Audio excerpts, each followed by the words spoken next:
வரேன். நம்ம இப்போ டோரா வரையலாம். பாருங்க, ஃபர்ஸ்ட் நீங்க இப்படி ஆஃப் சர்க்கிள் போட்டுட்டு இப்படி போட்டுக்கணும். இப்படி போட்டுட்டீங்களா? அப்புறம் இங்க கண்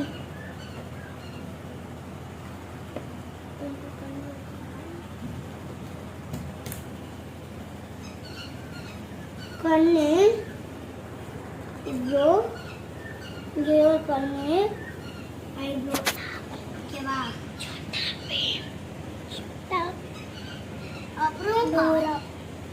அப்புறம் வாய், உடம்பு வரையணும். இன்னும் நம்ம இப்படி போட்டுக்கணும். கையில் அசை வரையலாம்.